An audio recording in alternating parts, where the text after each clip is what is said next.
আসসালামু আলাইকুম সবাইকে।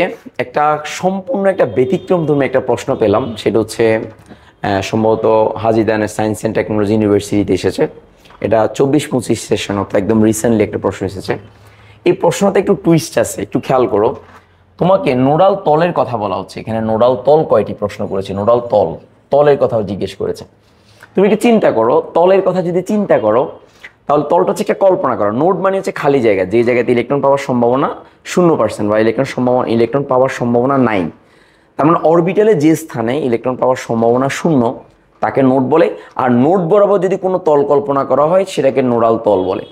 তাহলে তল কল্পনা করা হয়, এটা একটা কাল্পনিক রাশি, কাল্পনিক তল কল্পনা, বাট ওই জায়গায় বরাবর কোনো ইলেকট্রন থাকতে পারবে না, সেটাই হচ্ছে নোডাল তল। তো আমরা সবাই জানি যে পিএক্সে একটি নোডাল তল আছে, পিওয়াইতে একটি আছে, পিজেডে একটি আছে। আমি যদি চিত্রটা দেখাই তাহলে চিত্রটা হচ্ছে এরকম একটা, যে এই জায়গাতে নোড আছে, এই নোড বরাবর আমি একটা তল কল্পনা করতেছি। তার এখানে একটা নোড, এ দেখো এখানে একটা তল কল্পনা করতেছি, আরেকটা নোড, নোডাল তল। আর এই নোড বরাবর আমি তল কল্পনা করতেছি, সেখানে আরেকটা নোডাল তল। তার মানে সব মিলে 3টা নোডাল তল আছে পিতে। বাট পিএক্স এর নোডাল তল আছে একটা।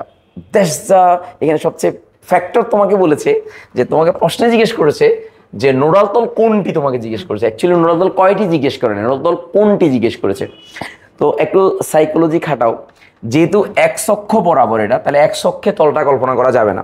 তাহলে তলটা কল্পনা করতে হবে ওয়াই এবং জেড অক্ষে কল্পনা করতে হবে। তার মানে এক্স অক্ষ বরাবর কল্পনা করা যাচ্ছে না।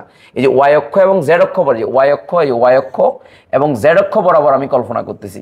এই কারণে তার নোডাল প্লেন হবে ওয়াই জেড। এই যে Y Z, this is your answer. So এইখানে দেখতে পাচ্ছ যে আনসার হবে এখানে কোনটা বলো তো, যে ওয়াই জেড হবে ইউর আনসার। কেন? কারণ এক্স অক্ষ বরাবর তল তুমি কল্পনা করতে পারবে না, তাহলে ওয়াই এবং জেড অক্ষ বরাবর ওই তলটাকে কল্পনা করতে পারবা। সো তোমার আনসার হবে এ ওয়াই জেড। সো আশা করি একটু এক্সেপশনাল প্রশ্ন, এইভাবে প্রশ্নগুলো হয়। তো আশা করি বুঝতে পেরেছো। এরপরে যদি অন্যটা আসে, যেমন এটা ওয়াই অক্ষ, তাহলে এটা এক্স জেড, এটা হচ্ছে ওয়াই এক্স ওয়াই, এটা এক্স ওয়াই, এটা জেড অক্ষ। তো তার মানে যদি বাকি প্রশ্নগুলো যদি পরীক্ষায় আসে তাহলে আনসার করতে পারবা। পি ওয়াই এর জন্য Y Z X, sorry P Y এর জন্য এক্স জেড, আর পি জেড এর জন্য হচ্ছে ওয়াই এক্স এক্স ওয়াই। আশা করি বুঝতে পেরেছো। তোমাদের সবার জন্য শুভকামনা, ভালো থাকবা।